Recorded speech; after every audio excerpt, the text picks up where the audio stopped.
Appreciate that. Thank you, guys. I'm Ryan. I'm head of sales at GameShift. Hello. Hey, thanks for the support.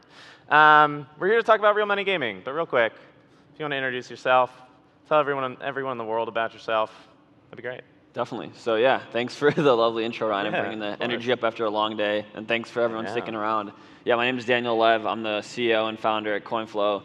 We are a company that helps merchants from Web2, Web3, and really any web, but we let them accept payments, cards, bank transfers, et cetera, and instantly settle to them. And we also help them with payouts, and we'll dive a lot more of what that means and how that can benefit games. Yeah, and so I guess it's important to talk about GameShift, right? That's why we're here as well. We make it really easy for games to build on Solana. And so one of the things that we're really focused on right now is this idea of what real money gaming with blockchain can really do for players. But I think it's also important to take a step back and kind of set the context around a lot of this stuff. And so the esports community in general is, there is like the top 0.1% of esports players who are by and far and above the best, but they also get paid the most. And then there's everyone else. And going from the bottom into that upper echelon is very, very tough. And so I used to run the 11th and 18th largest Counter-Strike 2 communities in the world, doing a lot of payments and tournaments and infrastructure. And so we would run into a lot of very big issues where trying to pay out internationally is a very big problem. And so typically, if we have a tournament of probably like 100 winners, we need to set up about 20 different PayPal accounts. We need to do a lot. And so the infrastructure really there for anyone that isn't kind of franchised at the esports level, it becomes very difficult. And so I think there's a lot of exciting stuff that can be opened up with real money gaming, but that's on the esports side. But I also think the payment side is a very important thing to kind of like set context for on what we're going to talk about here in a second. Yeah, definitely. No, totally agree. Esports and just generally how payments works today in Web 2 in any game that you can think of. Let's start with like a classic real money gaming example, which is sports betting, probably one of the biggest real money gaming sectors in the world. I'm from the US, so one of the bigger companies there is DraftKings. And how that flow of funds works is if I want to place a sports bet, what happens is I use my credit card, debit card, or bank. Let's use a credit card in this example. And I type in my information. As soon as the card gets authorized, what that means is the card networks in my bank says, I have the money in my bank, and the money can start moving to DraftKings, who's the merchant in this case. That money will arrive in DraftKings' bank account in 2 to 3 business days. But right away, DraftKings goes, okay, we're going to credit Daniel's wallet, which is in a database, with some funds. I can go and place a sports bet with that, and if I win, my database also gets credited back.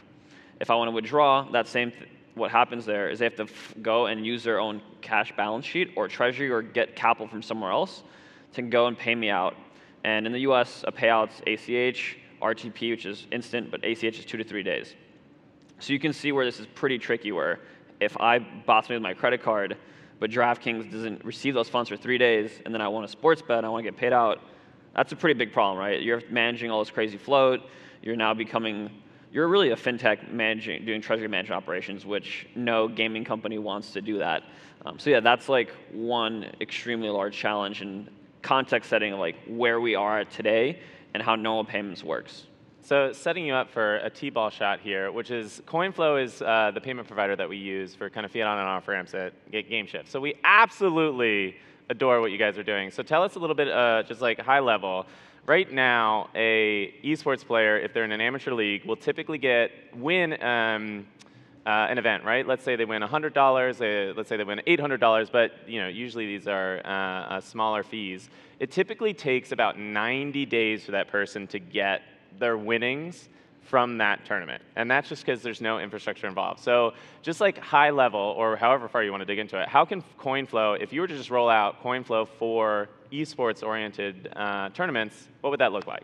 Yeah, definitely. So going back to that same example I just gave, in that flow of funds, what happens is CoinFlow as a payments company, we can work with different types of merchants. In this case, Ryan mentioned an esports company that runs tournaments.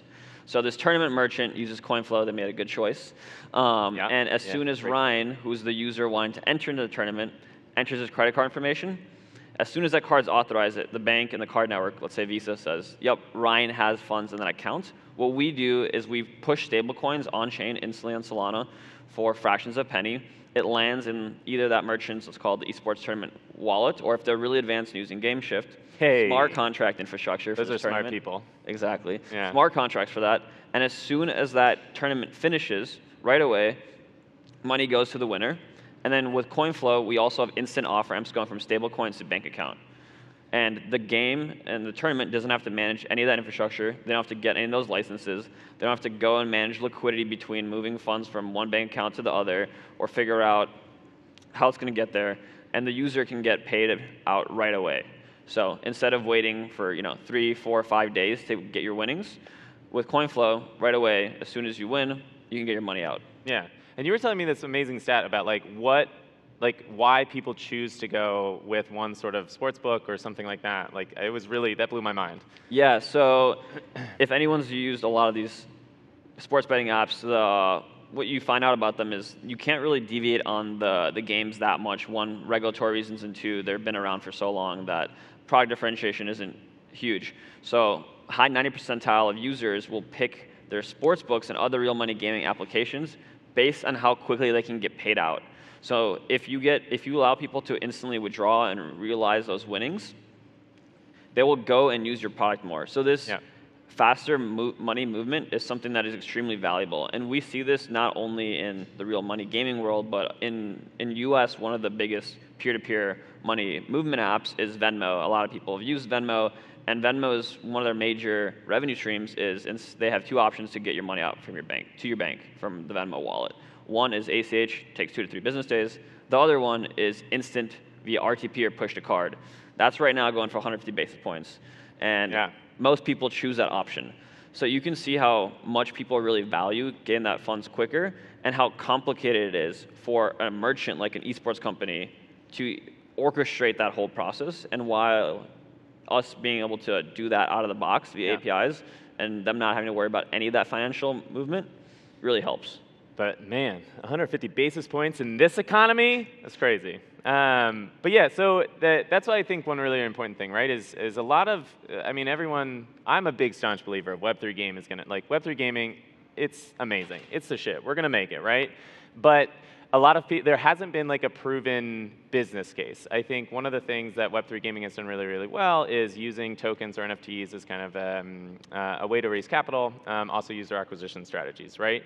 And so one of the things that happens is if you're paying out and you're promising these players like money, but they can't take it out to their bank account to like pay for rent or pay for groceries, which is like the big thing that they say in gaming, and if it takes multiple days, you're going to lose that retention. So you've spent so much effort and time and energy to get this gamer into your game, all of a sudden they're going to leave to go to another game because you can't actually get that money out. And so I think that that's one really, really good thing. But on that same vein is we haven't actually seen a Web3 game that has like a proven business model or new revenue streams within a given like Web3 game. And I think one of the things that, when we were talking about this earlier, there's some new, once you start putting money on chain, there's some really fun financial things that you can do that up until this point, games really haven't had access to before. So like, what can someone do? Let's say we have 100,000 people, each with $10 in their wallet to go play for some real money gaming in some capacity. What does that do for, or potentially do for a game?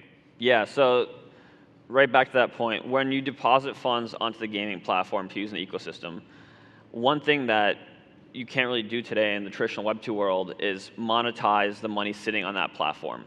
Unless you're an extremely large company, so like, people might have heard how Starbucks is essentially a bank because they have people deposit and then they make money off that. Well, what you can do with stablecoins and other yield-bearing assets is as soon as funds get deposited into that tournament, you can start earning interest on that right away.